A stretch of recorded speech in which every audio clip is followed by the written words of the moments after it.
Light wins, or does he? I discuss this and more on today's episode.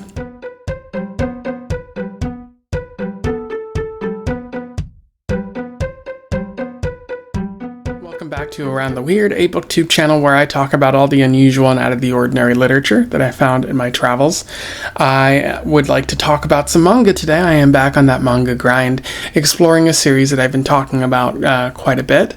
And today's manga is all about evil people and murder and mysterious notebooks. I am referring to Death Note Volume 7 by Tsugumi Ohba, which was published in 2006. I've already talked about Tsugumi Ohba on this channel before, as I've been highlighting the Death Note series. Just note that Tsugumi Ohba's real name is not Tsugumi Ohba, that is a pen name.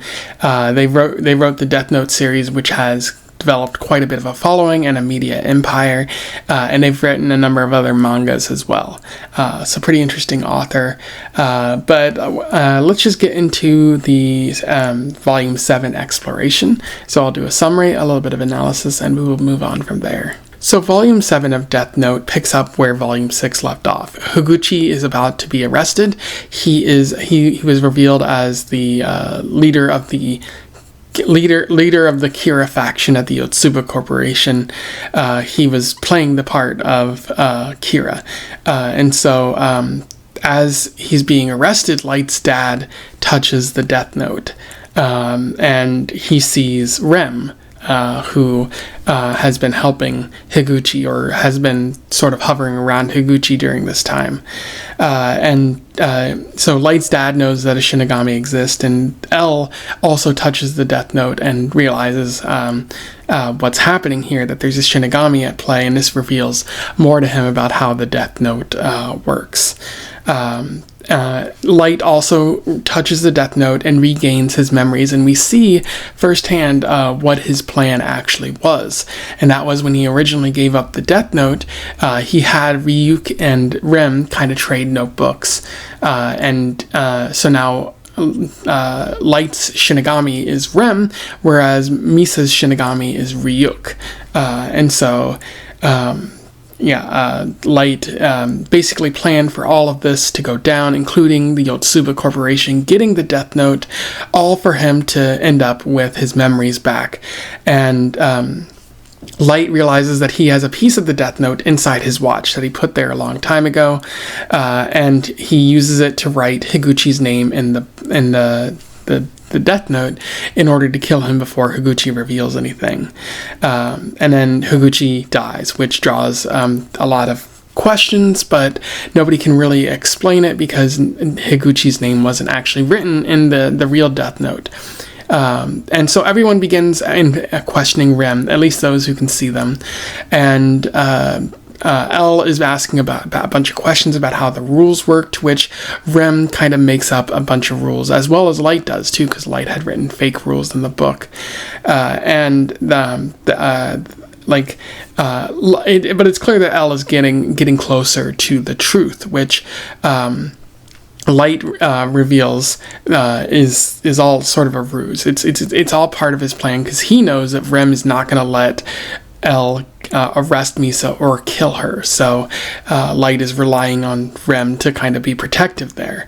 And then at the same time, Light has Misa dig up Ryuk's book, which he had previously buried. Misa kind of regains her memories there, is willing to help Light, and also sacrifices a portion of her life in order to regain the Shinigami eyes. So she already did it once before, and now she's doing it again.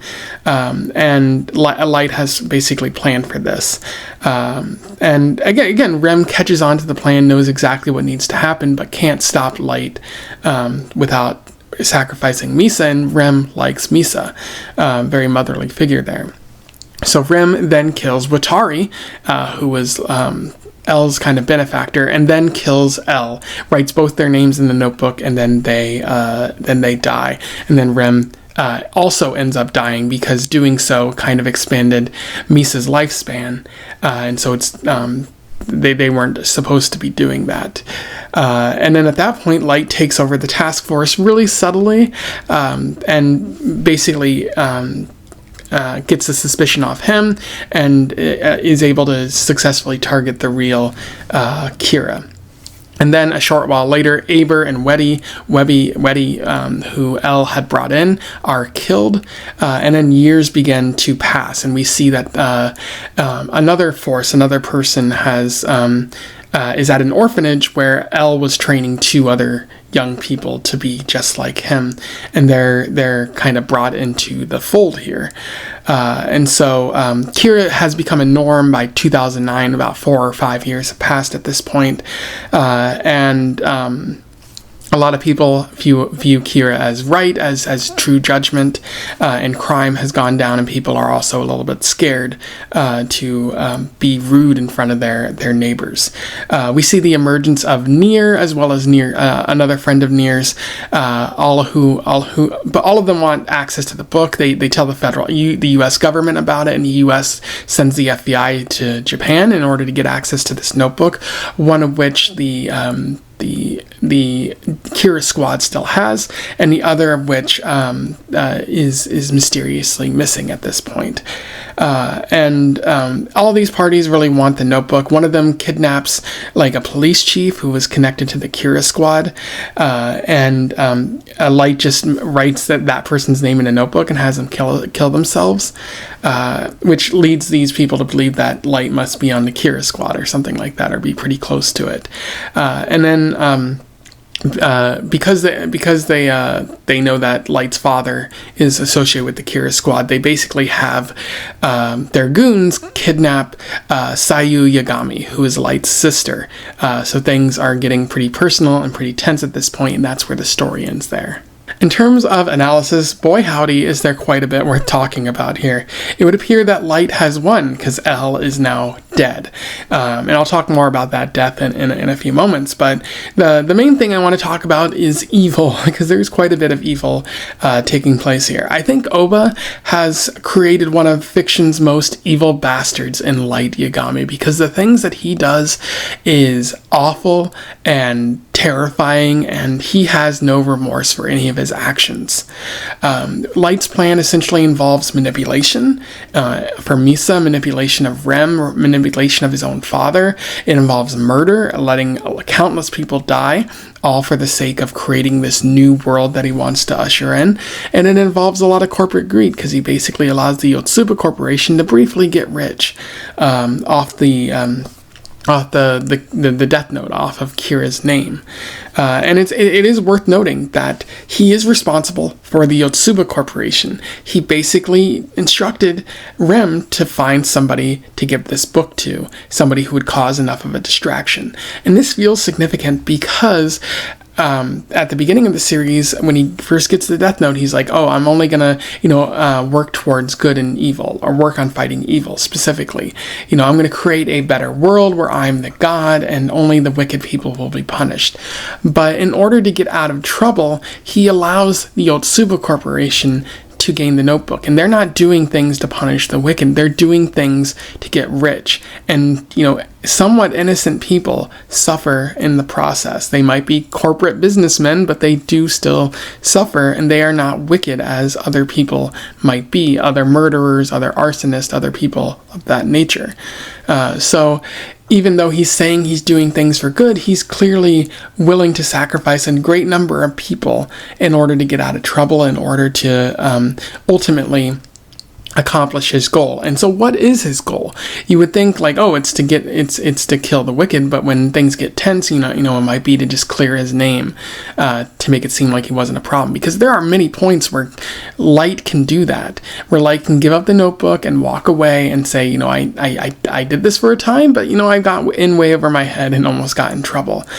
But him regaining the Death Note and us seeing his actual plan and process, how he intends to get closer to Elle and manipulate all of these people into accomplishing his goals, you really see that he's doing this for the love of the game. He loves being a creepy monster man, or he thinks he's fighting for a good cause, but he's not really doing that. He has a god complex. He believes that he is righteous and only his way works. and anyone else who gets in his way is the problem. Allow me to read you a good quote from this. No matter what world, the God of that world creates the rules. You will be defeated by the fake rules I have created and die for the sin of defying me, which is what Light says in his mind to L, which is very psychotic, to say the least, but it firmly establishes that Light is not doing this for just for the sake of being good, to get rid of people who are causing problems. He's doing this because he believes himself to be an all-powerful God, and that anyone who questions him or forces him to consider the troubling aspect of his actions deserves to die, deserves to suffer. And that's a contradictory to the original intentions. I think Ohba does a great job of sort of bringing this back around and highlighting how, Light's won, but Light is a monster now. We are all living in Light's new, crazy, chaotic world. And the idea of a new world is another big theme that Ohba is working on here. Light's actions have essentially forged that new world. You have Kira worshippers now, who started to develop once he got started, but now, 4 years down the line, 5 years down the line, these people truly believe that Kira's word is the word of God, that his actions are righteous and just, even though it's just one person, killing off the supposedly wicked people who we know, the audience knows, are not all that bad. They're only bad by Light's perceptions of how the world works. And not only that, but he's also created a power struggle between the government, Nier, and their colleagues, and the Japanese Kira squad, all of whom want access to this book to prevent it from falling into the wrong hands.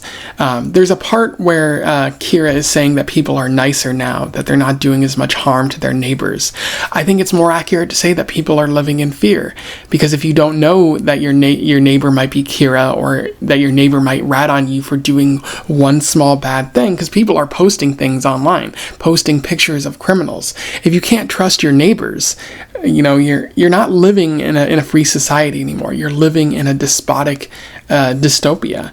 You're living in a bad time where it's not a free society. It's Kira's society. It's Light Yagami's society, and he's not the one who should be an arbiter of what's good and evil. We as a society should come together and determine the rules. The rules might be broken, but we need to come together and fix those, or reform it, or tear it down and fix it completely. We shouldn't give all the power to this one person. And so, along with that, there's the emergence of new foes. What's Nier going to do? What is Nier's friend going to do? What is the American government going to do? It's creating a number of problems. And Light thinks, I'm a god, I can control everything, but clearly Light cannot control everything. He couldn't control his own sister being kidnapped. He couldn't control the police chief being kidnapped, so he's going to lose a little bit of control, like with L. Is it going to be the same? Is it going to be different? I think Light might be in over his head, and we will see that in future volumes. I will say that Ohba makes L's death feel somewhat significant and sad. Like, I've really grown attached to L. He's a fun and interesting character, if a bit weird and off-putting at times, but he was a great sort of antagonistic force to Light Yagami. And when he dies, that feels really sad. So Ohba is successful in getting you attached to the character. I will also say that it feels somewhat, anticlimactic, because Rem just writes his name in the notebook, and he's dead. Rem writes Watari's name, and I do think there would have been a more interesting moment had L confronted Light at some point. Where L thinks he has the drop on Light, but Light is like, actually, that's not the case, and now you're going to die, like he did with Ray Penber's girlfriend, wife, that sort of thing. So it does feel a bit anticlimactic, and Ohba could have done a better job of sort of presenting that, but it's still hits pretty hard and makes you feel things. So it's not a complete loss there, I think. Anyway, those are my thoughts on Death Note Volume 7 by Tsugumi Ohba. Definitely a great entry. Feels very much like the volume 14 or so of Berserk, where, Guts loses everything. The Band of the Hawk, fails. And Griffith manages to get what they want at the cost of everything. And here, Light has won, but again, at what cost? What are the consequences going to be of this? I can't wait to read more of the series and see what goes on. I'm honestly surprised they killed off L, but let's see where it goes from there before I pass judgment. But yeah, if you have any thoughts on this, let me know in the comments below. I would love to hear your opinion of the Death Note series. Otherwise, don't forget to like, share, and subscribe so that more people can find out about Death Note or this author if they don't already know. And until then, I wish you the best of luck in your weird and Death Note based travels. Farewell.